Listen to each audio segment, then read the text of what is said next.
Library of Congress in Washington, D.C.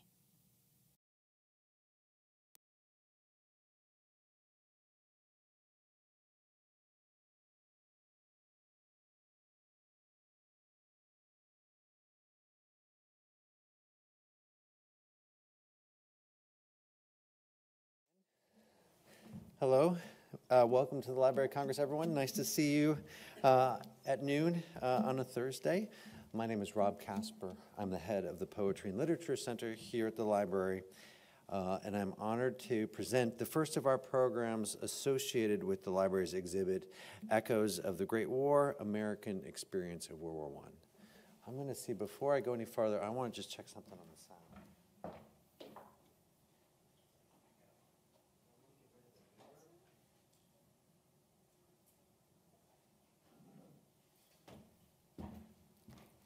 Checking. How does it sound back there? Can you hear me okay? All right. This exhibition in the Southwest Gallery of the second floor of the library's historic Thomas Jefferson building across the street examines the upheaval of World War as Americans confronted it, both at home and abroad. It considers the debates and struggles that surrounded U.S. engagement, explores U.S. military and home front mobilization and the immensity of industrialized warfare, and touches on the war's effects as an international peace settlement was negotiated, national borders were redrawn, and soldiers returned to reintegrate into American society, a theme that Yusuf will talk about a little bit later in his presentation. Today's event is presented in conjunction with the library's Veterans Day programming. This programming is part of the Library of Congress Veterans History Project's programming efforts that began on November 7th and will continue on to November 11th. Congress created the Veterans History Project in 2000 to collect, preserve, and make accessible the firsthand remembrances of America's war veterans from World War I through the most recent conflicts in Iraq and Afghanistan, so that future generations may hear directly from veterans and better understand the realities of war. To find out more about the library's Veterans Day program and its World War I exhibit, you can visit our website, www.loc.gov/, actually, just go there. If you want to see our literary programming, you can go to www.loc.gov/poetry. We also have a sign-up sheet in the foyer if you want to join our events listserv and get more information about future literary programming. Before I tell you more about this event, let me ask you to turn off your cell phones and any other electronic devices you have that might interfere with the program. Also, I'd like to let you know that this program is being recorded for webcast, and your participation gives us permission to broadcast this event. So just so you know. The focus of the Poetry and Literature Center's World War I programming is to link the literature of the Great War to the poems and stories of today's American poets and writers. For our kickoff event, we have asked one of our greatest poets to set the stage for this series.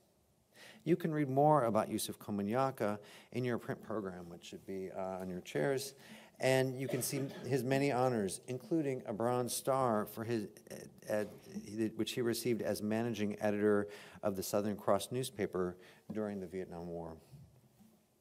I first encountered Yusuf's work over a quarter century ago when a professor assigned Dien Ke Dao in our creative writing workshop. And I'm excited to say that Dien Ke Dao is for sale in the back. I will never forget the experience of reading this book, of seeing war through the beautiful and violent lyricism of We Never Know, and of encountering the Vietnam Wall first through Facing It, one of the most powerful poems of our time. I will always be grateful to Yusuf for what he taught me in that book, and I am thankful he is here for us today to remind us what poems can do to contend with man's most tragic engagements. Please join me in welcoming Yusuf Komunyakaa.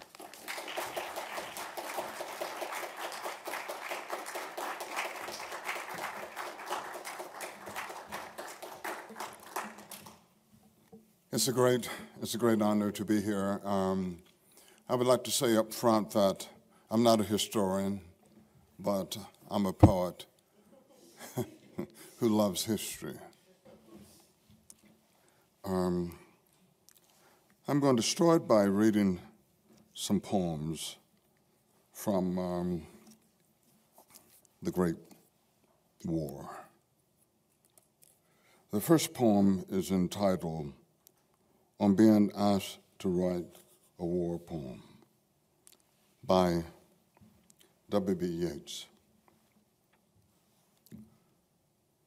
I think it better that in times like these, a poet's mouth be silent.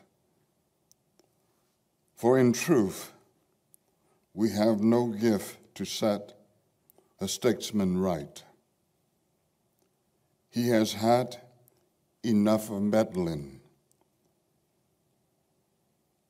Who can please a young girl in the indolence of her youth, or an old man upon a winter's night?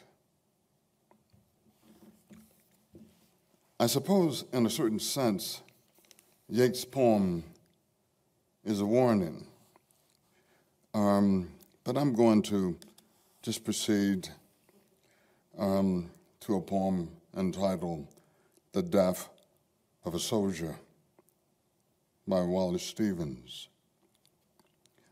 Normally, we don't associate Stevens with World War I.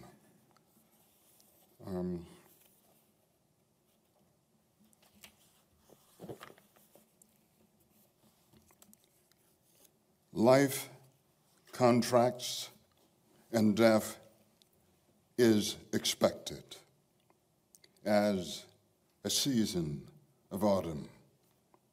The soldier falls. He does not become a 3 days personage, imposing his separation, calling for plump. Death is absolute and without memorial, as in a season of autumn, when the wind stops. When the wind stops and over the heavens the clouds go, nevertheless in their direction. When I think about World War I and the poetry to rise out of that conflict, that war, that bloody war, trench warfare, I think of Sassoon. And that's a poem of his that's rather taxing, and it's called They. I like the fact that it's called They and not me.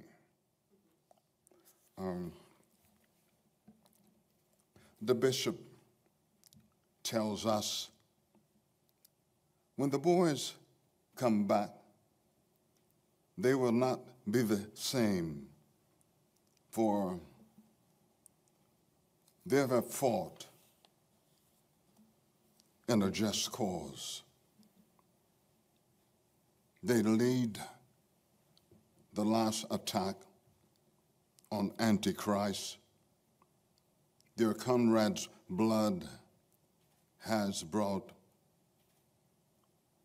new right, the greed and honorable race. They have challenged death and dared him face to face. We're none of us the same, the boys reply. For George lost both legs and Bill's stone blind. Poor Jim's shot through the lungs and like to die. And Bert's gone syphilitic, you are not find a chap who served that hasn't found some change. And the bishop said, the ways of God are strange.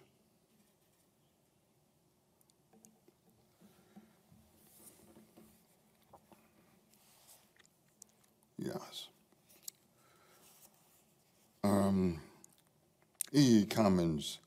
I have to admit that E. Cummins was one of the first poets I engaged with, and I never really associated him with World War I, but here he is. And a strange poem of his called Etc. My sweet old etc. Aunt Lucy during the recent war could, and what is more, did tell you just what everybody was fighting for. My sister, Isabel, created hundreds and hundreds of socks, not to mention shirts, flea-proof, ear warmers, etc., wasters, etc. My mother hoped that I would die, etc. Bravely, of course, my father used to become hoarse, talking about how it was a privilege, and if only he could. Meanwhile, my self, etc., lay quietly in the deep mud, etc., dreaming, etc., of your smile, eyes, knees, and your etc. Talking about insinuation, right? What gets said and what doesn't get said, I suppose. I think he's having fun, really. The Send-Off by Whifford Earn. That's another name that really moves to the forefront always when we think about the poetry of World War I. The Send-Off. Down the closed, darkening lanes, they sang their way to the siding shed and lined the train with faces grimly gay. Their breasts were struck all white with wreath and spray, as men's are dead. Dull porters watched them, and a casual tramp stood staring hard, sorry to miss them from the upland camp. Then, unmoved, singles nodded, and a lamp winked to the guard. So secretly, like roans hushed up, they went. They were not ours. We never heard to which front they were sent, nor where, if they yet mark what women sent who gave them flowers. Shall they return to beating of great bells and wild train loads, a few, too few for drums and yells, may creep back, silent, to village wells, up half-known roads. And I'm just going to read two more poems. Well, one more poem associated with World War I. And this is slightly different for the simple reason because we get to hear a woman's voice. And that's very important because there were 947,000 women who work in the munition plants, and 300 died from TNT poison or explosions. That's important to know. Women at munition making. This is by Mary Collins. Their hands should minister unto the flame of life. Their fingers guard the rosy tick, swelling with milk to the eager mouth of the suckling babe, or smooth with tenderness, softly and soothingly, the heated brow of the ailing child, or stray among the curls of the boy or girl, thrilling to mother love. But now their hands, their fingers are coursing in munition factories. Their thoughts, which should fly like bees among the sweetest mind flowers, gaining nourishment for the thoughts to be, are bruised against the law. Kill, kill. They must take part in defacing and destroying the natural body, which certainly during this dispossession in the shrine of the Spirit, O God, throughout the ages, we have seen again and again men by thee create canceling each other, and we have marveled at the seeming annihilation of thy work.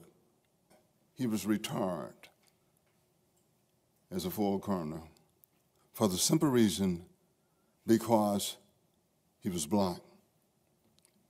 Now, he goes to prove that he is agile, that he's physical fit, because he rides 500 miles from Wilberforce, Ohio, to D.C. by horse. Charles Young comes up again when we think of San Juan Hill, because at Wilberforce, he had been instrumental in training troops that ended up at San Juan Hill rescuing the Rough Riders. That was in 1898.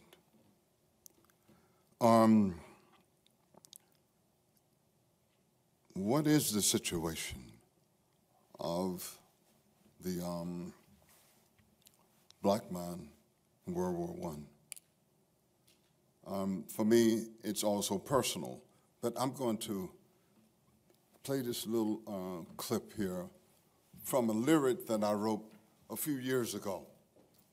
And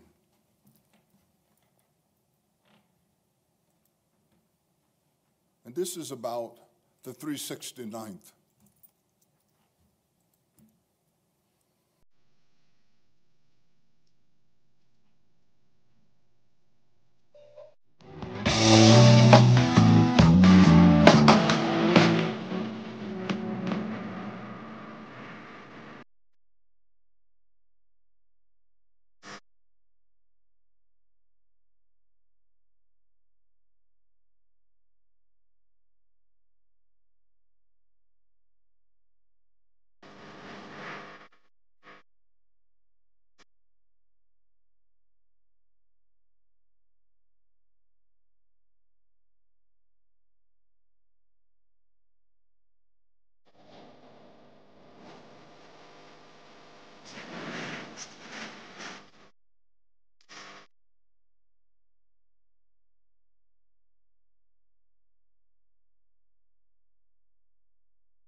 Okay, the reason I wrote the lyric had to do with having some history in my psyche that I was wrestling with. First of all, the Hill Fighters of Harlem, the 369th, fought under the French flag. Black Americans fought under the French. And I talk about my Uncle Jesse. I'm just going to read a couple paragraphs of that.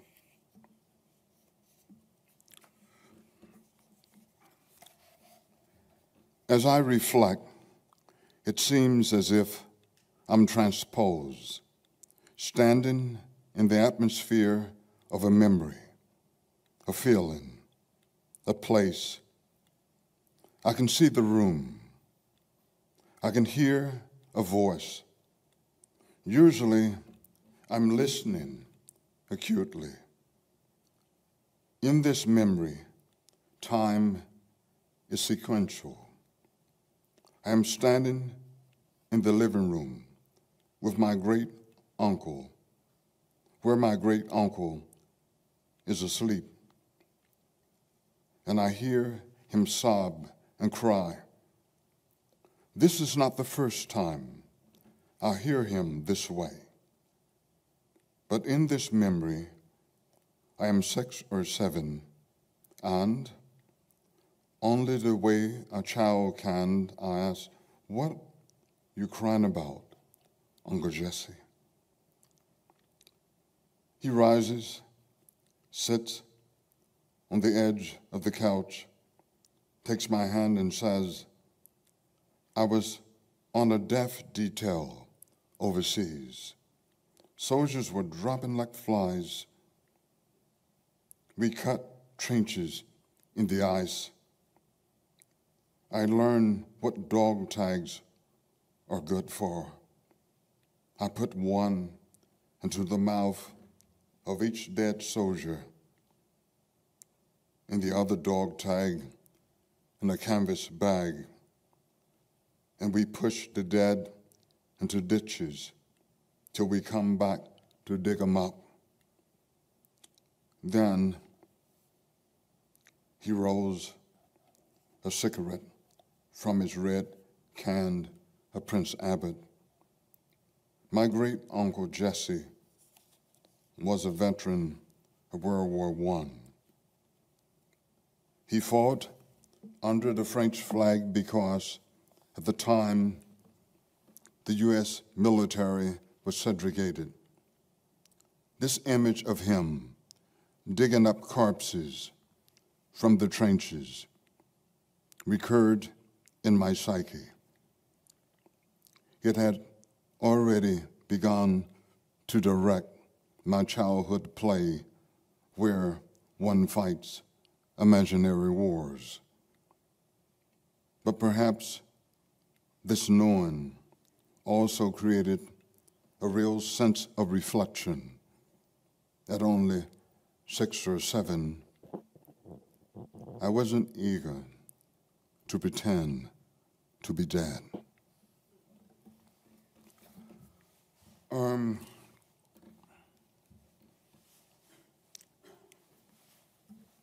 I suppose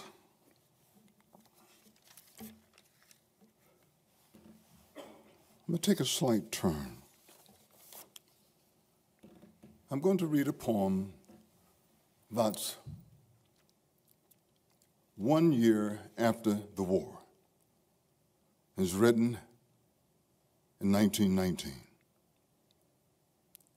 And you may know this poem, "If We Must Die," by Claude McKay. If we must die, let it not be in an inglorious spot, while round us bark the mad and hungry dogs, making their mock at our accused lot. If we must die, oh, let us nobly die, so that our precious blood may not be shed in vain.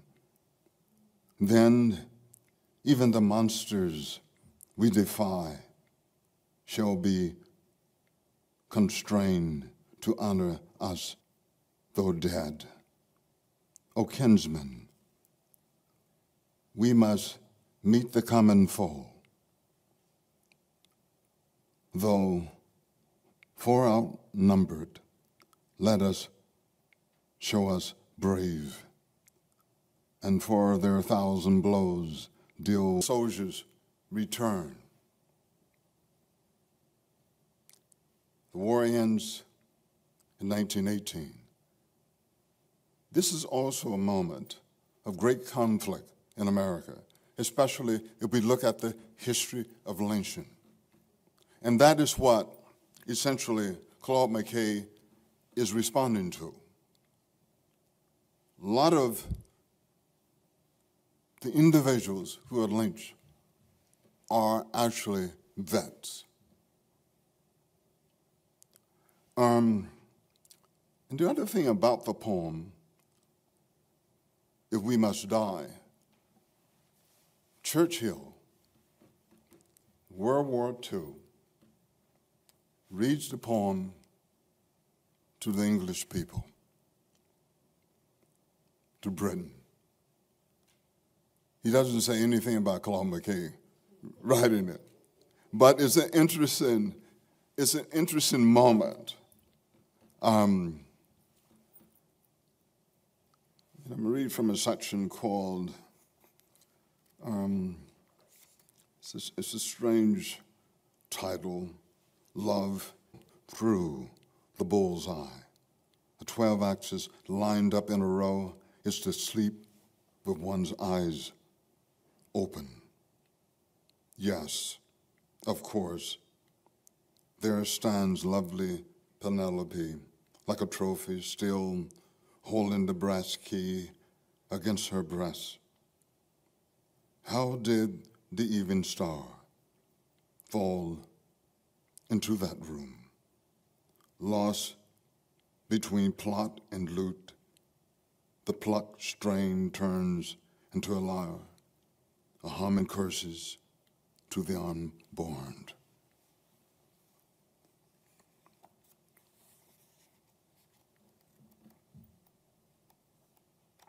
Okay.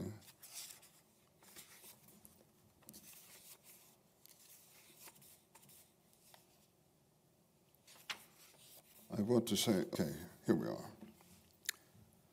When our hands caress bullets and grenades, or linger on the turrets and luminous wings of reconnaissance planes, we leave glimpses of ourselves on the polished hardness. We surrender skinned hair, sweat, and fingerprints. The assembly lines hum to our touch, and the grinding wheels record our laments and laughter into the bright metal.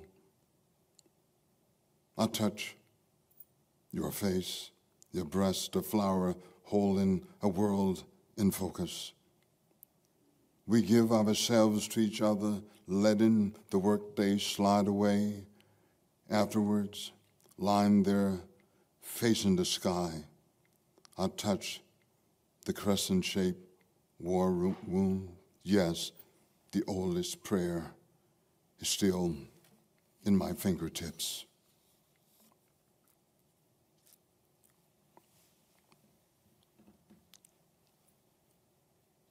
Someone's beating a prisoner. Someone's counting red leaves falling outside a clouded window in the secret country. Someone holds back a river, but the next rabbit jab makes him piss on the stone floor. The interrogator orders the man to dig his grave with a teaspoon. The one he loves, her name died last night on his tongue. To revive it, to take his mind off the electric war. He almost said, there's a parrot in a blue house that knows the password, a woman's name.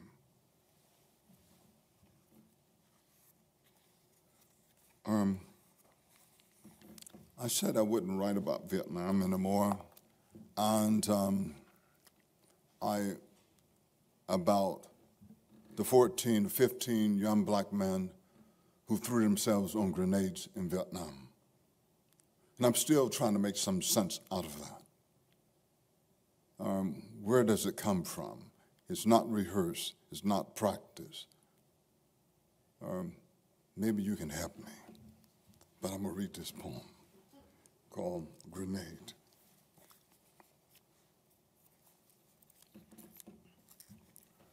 There's no rehearsal to turn flesh into dust so quickly. A hair trigger, a cock hammer in the brain, a split second between man and infamy. It lands on the ground. A few soldiers duck, and the others are caught in a half run. And one throws himself down on the grenade. All the watches stop. The flash, smoke, silence. The sound fills the whole. Flesh and earth fall into the eyes of a dream trapped in midair. They touch their legs and arms, their groins, ears and noses saying, "What happened?" Some are crying. Others are laughing. Here is his. Your body doesn't belong to your mind and soul. Who are you? Do you remember the man left in the jungle? The others who owe their lives to this phantom, do they feel like you? Would his loved ones remember him if that little park or statue erected in his name didn't exist? And does it enlarge their lives? You wish he'd lie down in that closed coffin and not wander the streets or enter your bedroom at midnight. The woman you love, she'll never understand. Who would?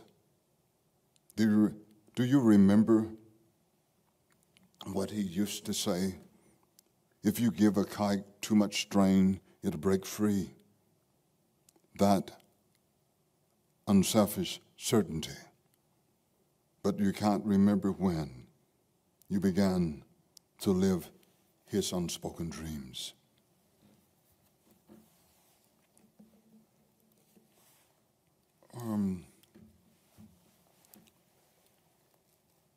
How are we doing for time? Maybe questions, maybe a dialogue. Thank you for that reading, Lisa. I'm going to take the opportunity just to ask the first question, Yes. which is the kids at the heart of why we created this event and ongoing series. You began by reading some famous poems by Yes. Wilfred Owen and Sigurd Sitsun, and getting to your own poems. Can you talk a little bit about writing Dinky Dow and War Horses and how those poets and poems mattered to you, connected to that work, how you might have felt continuing the kind of themes or images that those poems were engaging with? Well, it's interesting especially with Yeats, because as a teenager, I would read Yeats to my cousin. When I started writing, I thought I would write not about Vietnam, but poems generated through my imagination, especially when we think of surrealism. Those were the poets I was really reading, the surrealist poets, and also some of the negritude poets, such as Aimé Césaire, Senghor. How did I get to the war poems? I'll tell you exactly how. I was in Louisiana, and it was the summer, it was August, and I was renovating a house. And what I like to do if I'm doing physical labor, I like physical labor, especially carpentry. I keep a pad of paper close by, and I would descend the ladder and write a line down. And I found myself writing a poem titled Somewhere Near Fubai. And I just couldn't stop writing the Vietnam-related poems.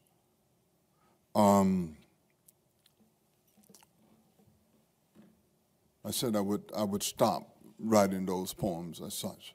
Yes. Do you mind reading that poem?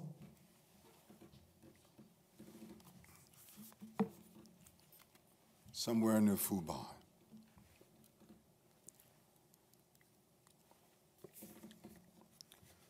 The moon cuts through night trees like a circular saw, white hot. And the guard shack I'd lean on the sandbags, taking aim at whatever. Hundreds of blue steel stars cut a path, fanning out silver ducking. If anyone's there, don't blame me. I count the shapes 10 meters out front over and over, making sure they're always there. I don't dare blink an eye. The white painted backs of the Claymore mines, like quarter moons. They say Victor Charlie will paint the other sides and turn the blast towards you. If I hear a noise, will I push the button and blow myself away? The moon grazes treetops. I count the claymores again, thinking about buckshot meted into the plastic C4 of the brain, counting sheep before I know it. So yeah, that's the poem that got me to the Vietnam-related poems. Yes, came forth for a simple reason because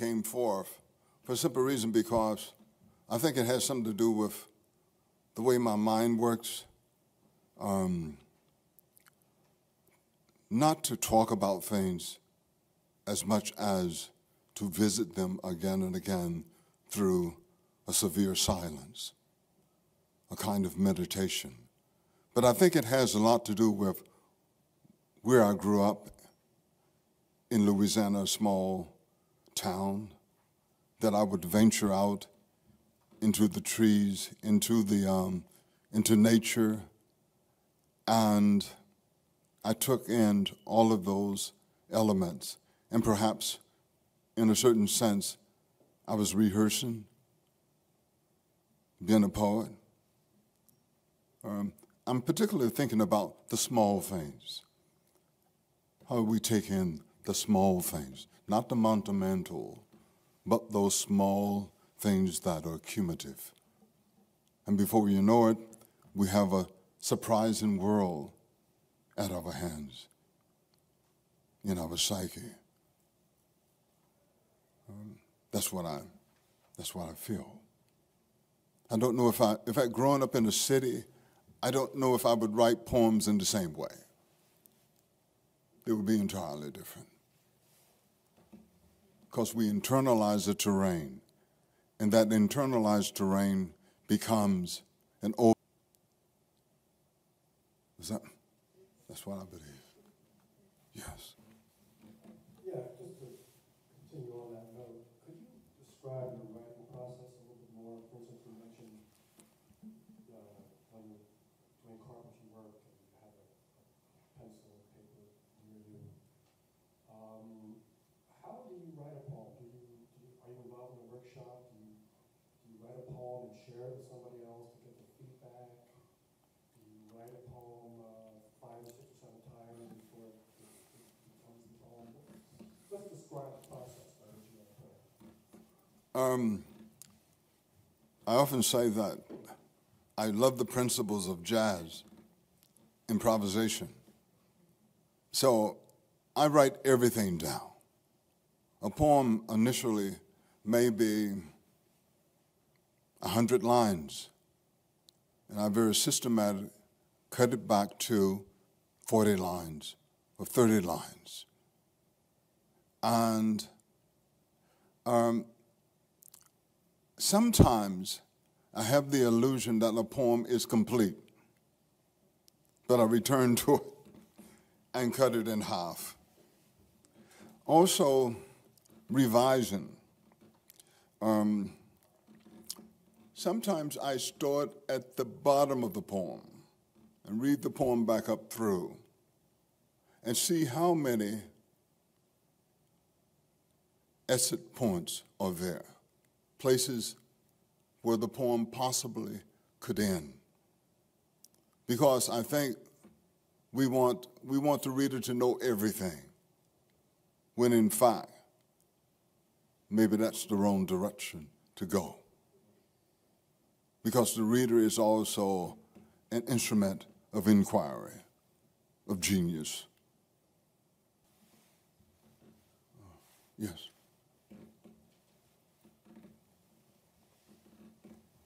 Could you talk about with your tonal narratives how you combine surrealism and music? I'm thinking about films like You and I Are the Spirit.